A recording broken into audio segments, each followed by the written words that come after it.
Plano ng mga magulang ng aktres na si Heart Evangelista na sampahan ng iba't ibang reklamo ang nobyo ng anak na si Senador Chis Escudero sa gitna ng batuhan nila ng akusasyon. Si Escudero naman ay pinapaubaya na kay Heart kung magpapatuloy sa kanilang relasyon. May news to go si Aubrey Carampel. Nakakalungkot lang. Alam ko namang mayaman yung mga magulang niya, pero wag naman niya masyadong maliitin yung pagkatao ko dahil lamang mas nakararang niya sila. Ito ang naging apela ni Senador Chis Escudero sa mga magulang ng nobya niyang si Heart Evangelista sa isang panayam sa radyo sa Naga City. Kasunod ito ng mga akusasyon ng mga magulang ni Heart na hindi raw maayos ang pagtrato ng senador sa aktres at inuudyukan pa umano para magrebelde sa kanila. We have never had a problem with Heart. Never. We're very, very close.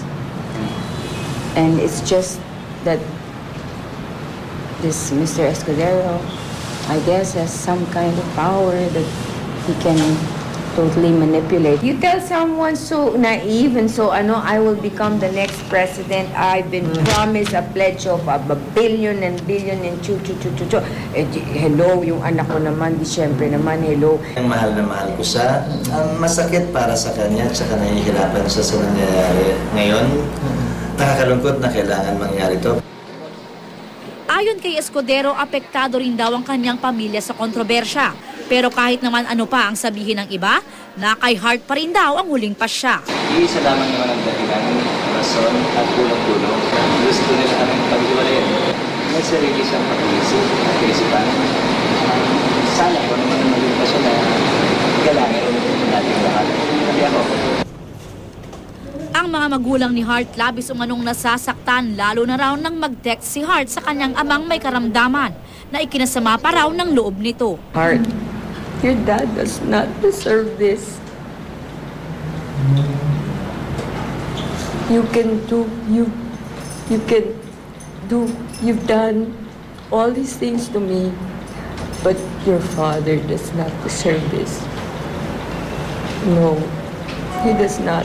You know how much your father loves you. Pinaplano na raw ng mga magulang ni Heart na sampahan ng senador ng libel complaint dahil sa pahayag ng senador na naiipit lang daw siya sa gulo ng pamilya. Gayong anilay, si Escudero raw ang talagang dahilan ng gulo. Balak din nilang magsampa ng criminal complaint for incriminating an innocent person at civil complaint dahil inistorbo raw ng senador ang kanilang pribadong buhay. I don't mean to cause their family pain. It's just that we were really, we are suffering now because of the way his actions have been towards our family.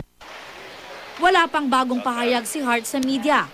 Pero sa kanyang Twitter page, natanong ng aktres kung bakit kailangang ilayo sa kanya ang kaligayahan. Bago nito, nag-tweet si Heart. Kailan daw siya magigising mula sa masamang panaginip? Nag-I love you rin siya sa boyfriend. Si Senadora Miriam Defensor Santiago na kilalang malapit kina Heart, dumistansya muna sa issue. The less I say anything, I think the better for the family. I think that they should just think all of this over. And maybe it's time for the family to let go of Heart because he's 28. Payo naman niya kay Escudero. Gawin na lang niya yung mga magulang para wala nang problema. Kandidato siya. Nakikipag-away siya. Why can't he do that? That is our culture. May kasabihan tayo, sigawan mo ang magulang muna. Aubrey Carampel, GMA News.